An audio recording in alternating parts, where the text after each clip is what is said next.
दोस्तों, रेलवे देता है सबसे सस्ता बीमा। जी हाँ, रेल यात्री 10 लाख रुपए तक का इंश्योरेंस 1 रुपये से भी कम के प्रीमियम के भुगतान पर ले सकते हैं। रेल की इस खास सुविधा का लाभ जानकारी के अभाव के कारण केवल 35% यात्री ही ले पा रहे हैं। रेलवे ट्रेवल इंश्योरेंस लेने के लिए यात्री को किसी भी तरह का दस्तावेज देने की आवश्यकता नहीं है। ट्रेन एक्सीडेंट होने में, मृत्यु या घायल होने पर कितनी मिलती है बीमा राशि, आइए जानते हैं विस्तार से। लेकिन बुकिंग करते समय रखें बस एक बात का ख्याल। इनक्रेडिबल रेलवे में आपका स्वागत है। रेलवे को भारत की जीवनी कहा जाता है। साथ ही भारतीय रेलवे नेटवर्क दुनिया का सबसे बड़ा रेलवे नेटवर्क होते हुए हर दिन लाखों की संख्या में लोगों को ट्रेन में सफ़र करवाता है। साथ ही रेलवे यात्रियों की सुरक्षा और सुविधाओं के लिए कई कदम उठाता है। अगर रेल दुर्घटना में किसी यात्री की मौत या वह चोटिल हो जाता है तो रेलवे मुआवजा तथा बीमा कवर भी देता है। ये बीमा राशि 10 लाख रुपए तक हो सकती है। रेलवे की इस सुविधा को रेलवे ट्रेवल इंश्योरेंस कहते हैं। दोस्तों, मुआवजे की सारी डिटेल मैंने अपने पिछले वीडियो में बताई थी, जिसका लिंक नीचे डिस्क्रिप्शन में भी दिया है। खास बात यह है कि रेल यात्री 10 लाख रुपए तक का यह बीमा 1 रुपये से भी कम के प्रीमियम को चुका कर ले सकते हैं। रेलवे ट्रेवल इंश्योरेंस उन यात्रियों को मिलता है जो ऑनलाइन रेल टिकट बुक करता है, यानी IRCTC की साइट पे। यह सुविधा हर यात्री के लिए उपलब्ध है, लेकिन बहुत कम लोग रेलवे की इस खास सुविधा का लाभ उठा पाते हैं। इस इंश्योरेंस के फायदे की जानकारी न होने के कारण वे इसकी उपेक्षा करते हैं।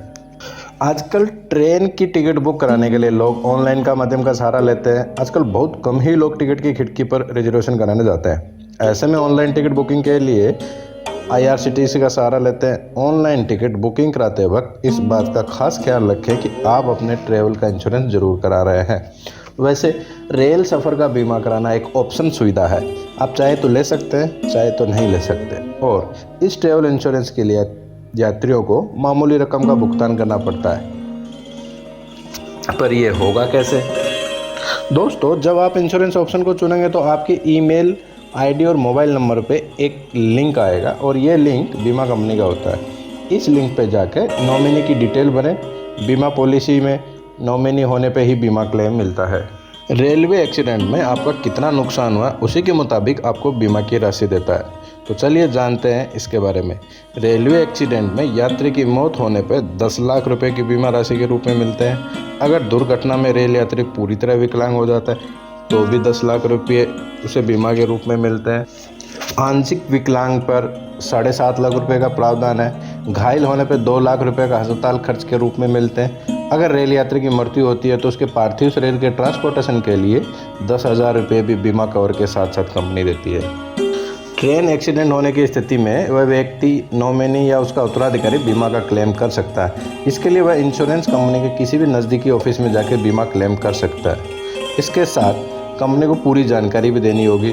उसके साथ ही आधार कार्ड, पैन कार्ड आदि जैसे डॉक्यूमेंट्स की ज़रूरत पड़ेगी। ध्यान रखें कि ट्रेन एक्सीडेंट के 4 महीने के अंदर ही आप बीमा का क्लेम कर सकते हैं, क्योंकि घटना के 4 महीने बाद सूचना देने पर कोई भी कार्रवाई नहीं होगी। बीमा कंपनी के द्वारा दावे की प्रक्रिया और दस्तावेज प्राप्त होने के 15 दिन के भीतर ही ग्राहक या कानूनी वारिस को चेक भेजना आवश्यक होता है। किसी भी दावे को खारिज करने से पहले IRCTC के नोडल ऑफिसर के साथ मामले पर विचार विमर्श करना बीमा कंपनी के लिए आवश्यक होता है। लेकिन यह बीमा सुविधा केवल भारतीय यात्रियों के लिए है। अगर किसी हादसे में किसी विदेशी यात्री की मौत होती है तो वह इस बीमा सुविधा के दायरे में नहीं आता। इसके अलावा इसमें ध्यान देने योग्य बात यह है कि इस बीमा योजना में 5 साल से कम उम्र के बच्चे के लिए वैकल्पिक बीमा की सुविधा दी गई है। 5 वर्ष से कम आयु के बच्चों को यदि बीमा के लिए कवरेज के लिए इच्छुक उपयोगकर्ता को टिकट बुकिंग के समय ही अपने बच्चे की ब्यौरा देना होगा और उसके अनुसार यात्रा प्रीमियम के कुल देय की राशि में जुड़ जाता है। इसलिए अगर आप रेल में सफ़र करते हैं तो टिकट बुकिंग करते समय ट्रेवल इंश्योरेंस जरूर करवाएं। यह रेल एक्सीडेंट की स्थिति में आपकी बहुत मदद कर सकता है। रेलवे की इस रेल ट्रेवल पॉलिसी के बारे में आपकी क्या राय है, कमेंट्स में ज़रूर बताएं।